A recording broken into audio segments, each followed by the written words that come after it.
नर्मदे हर आज मैं बैठा हूँ समाज की एक बड़ी हस्ती, एक बड़ा नाम अशोक नेगी जी के साथ। दादा के विचार, दादा के कार्य अपने युवा काल से सर्वमान्य रहे हैं। अपने युवा के दौर में जो इन्होंने अपने नेतृत्व की परिभाषा दी थी समाज को, कई युवाओं ने स्वीकार किया और आज भी दादा कई युवाओं के आइडल पुरुष हैं। बहुत सारे विचार हैं, चुनाव का दौर है, दादा से जानते हैं कुछ विचार जो समाज को वो देना चाहते। दादा नर्मदे हर, आपके खंडवा अधिवेशन की याद कई इंटरव्यू में मैंने सुनी है, कई जगह सुनी है कि वहाँ से जो एक कारवां शुरू हुआ था, समाज को बदलने का एक जोश लेकर जो आप निकले थे, एक जुनून लेकर जो निकले थे, वो परिवर्तन चल रहा है। शायद आप भी महसूस कर रहे हो। बिल्कुल परिवर्तन का लहर उस समय जो चली, जो अभी तक यथावत है। तो वो जोश जो आप में था, आज युवा उस जोश में आना चाहता है। क्या मैसेज है युवाओं के लिए? देखो, मेरा मतलब ये है कि युवा जरूर आगे आए, लेकिन मैं जो महसूस करता हूँ आज का जो दौर है, वहाँ पे पेरेंट्स सबसे पहले अपने घर बच्चों को समाज की परिभाषा बताए। जब तक परिवार में, समाज में, नारंगी समाज की परिभाषा बच्चों को नहीं बताई जाएगी, युवा आगे कर भी क्या लेंगे। वे आएंगे तो किसी समारोह में उपस्थित हो जाएंगे, अपने दोस्तों यारों से मिलेंगे, चल जाएंगे, लेकिन एक समाज हित का कोई मैसेज लेके भी जाना चाहिए। जब तक समाज हित का मैसेज नहीं जाएंगे, युवाओं को जोड़ने का क्या मतलब। विचारों का परिवर्तन घर से होगा, तभी युवा समाज से जुड़ेगा। बिल्कुल, मतलब माता पिता की जिम्मेदारी बढ़ जाती है। बिल्कुल, जैसा उनको नर्सरी से लेके उनको विश्वविद्यालय तक की पूरी जिम्मेदारी जो माता पिता की है, अपने समाज के प्रति, अपने गरीब अमीर रिश्तेदारों के प्रति, स्वजनों के प्रति, ये सब परिवार के पेरेंट्स को अपने बच्चों को बताना चाहिए। यदि जब इस तरह की बात बताएंगे, जब भाई समाज में प्रेम की जड़ें गहरी होंगी, नहीं तो बड़ा यक्ष प्रश्न पैदा हो जाएगा आगे। समाज की जड़ों की बात निकली है दादा, हम आखिर इस मोड़ पर क्यों आ पहुँचे? देखो, बहुत विनम्रता के साथ पाले जी मैं आपको ये बताऊंगा कि हम मोड़ पे तो अभी बात निकली कि विगत 70-75 से एक क्रांति शुरू हुई है, तो फिर सेने बढ़े तो है आगे, लेकिन वो मुकाम हमको नहीं मिल पाया जिसके हम दावेदार। उसका मूल कारण ये है कि जो महासभा, जो जिनके हाथ में समाज के सत्ता सूत्र रहे, उनने मैं क्षमा चाहते हुए ये बात मुझे कहनी नहीं चाहिए, लेकिन कहना मेरी मजबूरी है। उनको जिस समाज के दायित्व के साथ अपना कर्तव्य निर्वहन करना था, वे किसी कारणवश कर नहीं पाए, इसलिए हमने वो मुकाम पे नहीं पहुंच पाए जो आज हमको। तो ऐसी कौन सी मजबूरियां रही कि हम समाज के परिवर्तन को समझ न पाए? रियल में उनका विजन जो था वो सीमित था, मैं इतना मानता हूँ। उनके मन में कोई पूर्वाग्रह नहीं था, विजन होना चाहिए था, विजन नहीं था। उदाहरण के लिए जैसे मैं आपको एक बात बताऊं कि जिस समाज में मैं रहा, मैं आपकी मध्यम वर्गीय परिवार से, लेकिन मुझे लगा था कि महसूस करता था कि ये नौकरी पैसा वाले पंडित व्यवसायियों का समाज है। यदि दूसरे समाज के बराबर पर खड़ा करना है तो सबसे पहले इनको अपनी आर्थिक स्थिति सुधारनी चाहिए। और सुधारनी चाहिए तो क्या हमने देखा है कि हम लोग समाज के रीति रिवाजों में इतने हम लोग बंधे हुए हैं कि जो भी हमारे पास प्राप्त होता अधिकांश तो उसी में चले जाए। तो थोड़ी छोटी मोटी, अब तो आजकल तो तनख्वाहें बढ़ गई, पहले तो बहुत कम तनख्वाहें थी, उसी में आप अपना परिवार भी चला लो, उसमें रीति रिवाज भी कर लो, उसमें त्यौहार भी कर लो, उसमें विवाह शादी भी कर लो। उसका हमारा सबसे बड़ा नुकसान ये हुआ कि जिस तादाद में हमको डॉक्टर इंजीनियर मिलने थे समाज को, वो नहीं मिल पाए। ये सब सोच के मैंने सबसे पहले नारंगी समाज के आर्थिक आधार को मजबूत करने के लिए इस समाज में मैंने सामूहिक विवाह का बीजारोपण किया। और ये समाज का दुर्भाग्य है कि वो इतनी अच्छी बात को अपने हित में नहीं समझ पाई। लेकिन जब जितने भी साल 1983 से लेकर आज तक मंडलेश्वर जैसी जगह में तो आज भी निरंतर 25-30 साल से हो रहे हैं। और लगभग अभी तक 1000 जोड़ों का विवाह भी यदि हुआ है, और यदि दोनों पक्ष के 2.5 लाख रुपए भी मेरे प्रयासों से बचे हैं, तो मैं समझता हूँ समाज के आर्थिक स्थिति सुधारने में मेरे प्रयासों से 50 करोड़ का फायदा हुआ। इसको समाज के बुद्धिजनों को स्वीकार करना चाहिए। और अभी भी बहुत देर नहीं हुई है। यदि हम हमारा समाज की आर्थिक स्थिति सुधारना चाहते हैं, हम चाहते हैं कि आईएएस हमारे घर पैदा हो, डॉक्टर हो, इंजीनियर हो, तो हमको फिजूल खर्चों पर रोक लगानी पड़ेगी। इस तरह के जो भी आयोजन है उनमें आगे आना पड़ेगा। तो ये जो आपने बताया, ये युवाओं को परिवर्तन लाने के लिए कुछ विचारों में परिवर्तन करना पड़ेगा, कुछ महासभा में परिवर्तन करना पड़ेगा। पहली शर्त है, महासभा आ रही है तो ये दिमाग को देखो, मेरी महासभा के बारे में स्पष्ट धारणा ये है कि मैं ज़मीन से जुड़ा कार्यकर्ता हूँ, छोटा सा आदमी हूँ, इसलिए बड़े सपना कभी देखता नहीं। लेकिन मैं ये बताता हूँ कि जो महासभा का अध्यक्ष होता है, ये सम्मान का पद नहीं होता, समूचे समाज का प्रथम सेवक होता है। और प्रथम सेवक को अपनी जिम्मेदारी समझनी चाहिए, कितनी जिम्मेदारियाँ, और यदि उसकी सबसे बड़ी जिम्मेदारी है तो उसकी युवाओं के प्रति होना चाहिए।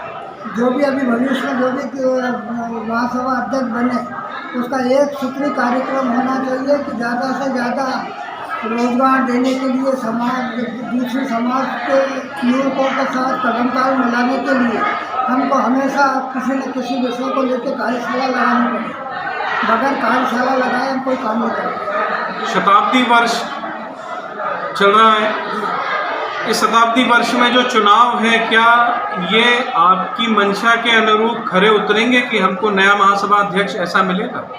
देखो भाई पारे साहब, हो सकता है मेरे कुछ श्रोता जन मेरी बात को पक्षपात के रूप में ले, लेकिन मैं फिर एक बार मैंने पूर्व में भी भाई सचिव पारे साहब के इंटरव्यू में बोला था और पुनः दोहराऊंगा कि सुभाष महोदय के समय से समाज में जागृति आई है, उसको स्वीकार करना चाहिए। उससे पहले किसी भी प्रकार की जागृति थी नहीं। स्वागत अध्यक्ष हुआ करते थे, अपने समाज के स्वनाम धन्यों का समूह होता था जो तय कर लेता था कि इतने वर्ष हो गए अपने को महासभा का अधिवेशन करना है, और सभी शिष्ट सुसंस्कृत लोग थे, ध्वनि मत से प्रस्ताव पास कर देते। लेकिन ये पहली बार आप भी महसूस करेंगे कि एक साथ 5-7 दावेदार होना आए।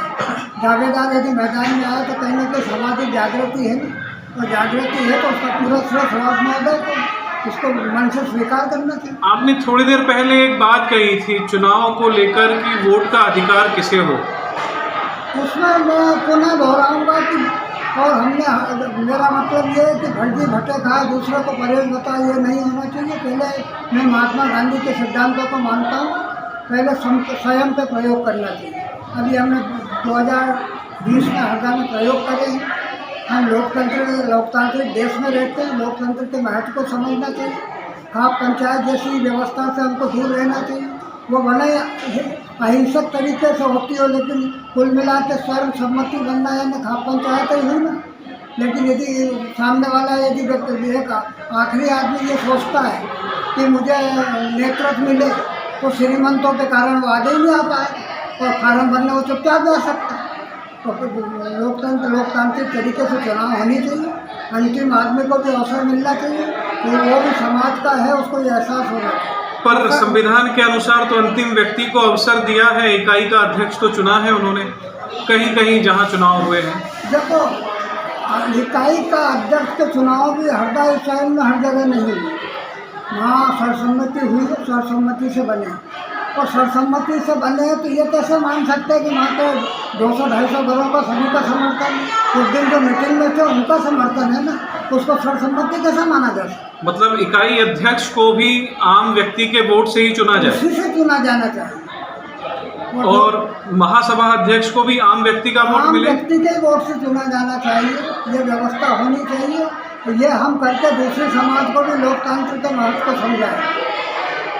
पर चुनाव कहीं समाज में द्वेष का कारण तो न बनेंगे? बताइए, अरे एक बात बताइए, चुनाव यदि द्वेषता का कारण होता तो अखिल भारतीय स्तर पर जो राजनीतिक चुनाव होते अभी तक राजनीति छोड़ रहे होते। काय की द्वेष था, थोड़ा सा वो रहता। अभी हरदा में 2020 में हुई, आपस में लक्ष्मीकांत पारे और किशोर शुक्ला गले मिलकर खाना खाते हैं। और न कभी भी द्वेष होता, कोई द्वेष नहीं। तो ये कुछ लोगों का भ्रम फैला रहा है ताकि उनकी पकड़ समाज में बनी रहे। कोई द्वेष कुछ नहीं होगा। युवाओं की मंशा तो यही है कि चुनाव हो ताकि हम हमारे मुताबिक अध्यक्ष का चुनाव कर सकें, चयन कर सकें। होना ही चाहिए। बात युवाओं की निकली है तो युवा व्यवसाय से जुड़े या नौकरी करें, ये एक पसोपेश है। क्या हम शिक्षा के लिए भी समाज में कोई ऐसा प्रकल्प चला सकते हैं? इसके लिए देखो एक दृढ़ इच्छा शक्ति की ज़रूरत है। मैंने इस बात को महसूस किया। अभी मैं आपको बताऊं, महेश्वर में अजय भाई जोशी ने एक प्रयोग शुरू किया और देश भर के 200 लोग जुड़ गए। तो यदि हम दृढ़ इच्छा शक्ति के साथ इस तरह के कोई शिक्षा को लेकर आगे आते हैं, लेकिन उसके लिए समर्पण भाव होना, दृढ़ शिक्षा होना और आपका विजन स्पष्ट होना चाहिए। अजय भाई के न्यास का चर्चा किया है आपने, तो एक प्रश्न आया है कि अजय भाई ने 200 लोगों को जोड़कर 20 लाख इकट्ठा किया, अक्षय कोष क्यों नहीं भर पाया अभी तक? हाँ, ये आपने बहुत बढ़िया बात कही। तो साहब अक्षय, ये इसमें की बात है कि पूरी समाज तो बड़े बड़े श्रृंगार करके प्रतिदिन अपने घर से निकलती है, लेकिन जो उसका अक्षय कोष है वो वर्षों से दिगंबर है। उसको अक्षय कोष के प्रति समाज का समर्पण क्यों नहीं है, ये यक्ष प्रश्न बना हुआ है। सवाल भाई के समय में एक समिति बनी थी, लेकिन उन्होंने कोई आशातीत रिजल्ट दिए नहीं। मैं नाम लेना नहीं चाहता कि कौन लोग थे, क्यों नहीं कर पाए, उनके अपने कारण होंगे, लेकिन इसको एक मिशन बना के निकलना पड़ेगा। 38 इकाइयों में आपको जाना पड़ेगा जो अक्षय कोष भरा है। नहीं, अक्षय कोष भरना समिति की जिम्मेदारी है या पूरे समाज की? पूरे समाज की है सर, लेकिन समाज को जागृत करने का काम समिति को करना पड़ेगा। अक्षय कोष भरेगा, समाज आगे बढ़ेगा, पर युवा क्या करेगा? अक्षर युवा को जोड़ रहा है कि युवा के भविष्य को लेकर बात करें। युवा के भविष्य को लेकर बात है। युवा के भविष्य के लिए मैं स्पष्ट बता देता हूँ, आज भी तो कल आपको आना पड़ेगा। सबसे पहले तो इस हिंदुस्तान में स्वर्ण वर्ग को ही कलंक लग गया, और उससे ज़्यादा सबसे ज़्यादा कोई प्रभावित हुए तो ब्राह्मण ही। इसलिए और आज की तारीख में आपको कोटा संस्कार शुरू हो गया, ब्राह्मणों के लिए कोई नौकरी चाकरी है नहीं। इसलिए कुल मिला के आपको आपकी मानसिकता व्यवसाय पे लानी पड़ेगी। बगैर व्यवसाय के ये समाज जो 20-50 साल में ख़त्म हो जाए। क्योंकि अब आजकल, पहले तो पंडिताई, पुजारी, परसाई का काम भी होता था, लेकिन ये आधुनिक पीढ़ी का आस्तिक भी इतनी नहीं रही कि वो परसाई, पंडित, पुजारी अपना घर चला लें। इसलिए कुल मिला के नौकरी आपको मिलनी है नहीं, आपके संस्कार आपको कोई नंबर 2 का काम करने देंगे नहीं। तो कुल मिला के आपको आज नहीं तो कल व्यवसाय पे आना पड़ेगा, और उस दिशा में हमको सोचना चाहिए। बहुत बढ़िया। युवा जब तक व्यवसाय से नहीं जुड़ेंगे, समाज गति नहीं करेगा। अगली महासभा में क्या एक प्रश्न रहेगा कि युवा व्यवसाय से जुड़े? मेरा जो सबसे प्रथम अधिवेशन में, अगली महासभा में पहला जहाँ भी अधिवेशन होगा, जैसे मेरी हार्दिक इच्छा है कि जहाँ से शुरुआत हुई है 100 साल पहले, वहीं खंडवा में इस सदी का भी प्रथम अधिवेशन नहीं हो। लेकिन यदि वहाँ मेरा पहला प्रस्ताव रहेगा तो यही रहेगा कि युवा पीढ़ी को व्यवसाय से कैसा जोड़ा है। बगैर व्यवसाय के हम 100 साल पहले भी गरीब थे, और आने वाले 100 साल भी हम गरीब ले। यदि हमको व्यवसाय से आज ही तो कल जुड़ना ही पड़ेगा। ये 100 वर्ष का जिक्र निकला है, तो इन 100 वर्षों में जो एक परिवर्तन लेकर, जो एक स्वप्न लेकर शुरुआत हुई थी महासभा की, क्या वो स्वप्न पूरा होता दिखा है? सब सेने हम पढ़ रहे हैं, लेकिन जो हमको परिणाम जो हमको अब तक मिल जाने से चाहिए थे वो नहीं मिले।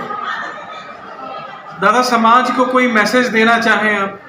समाज को मेरा एक ही मैसेज है कि यदि समाज के मुट्ठी भर लोग भी समझते कि उनको इस बात का गौरव होता है कि वो नारंगदेव समाज है, उनका भी अपना कोई समाज है, तो सबसे पहला मेरा मतलब ये है कि वे अपने परिवार के प्रति वफादार हो, फिर अपने गरीब रिश्तेदार नातेदारों के प्रति हो, फिर अपने आसपास के परिवेश है इकाई के प्रति ईमानदार हो। जब तक आप परिवार के प्रति, स्वजन, गरीब स्वजनों के प्रति, अपने स्थानीय इकाई के प्रति ईमानदार नहीं होंगे, आप महासभा के साथ बेईमानी कर रहे हैं, आप अच्छे नेतृत्व आप दे ही नहीं सकते। बहुत बढ़िया दादा। एक सही मैसेज समाज को समाज से जुड़े रखने के लिए नर्मदे हर। नर्मदे हर।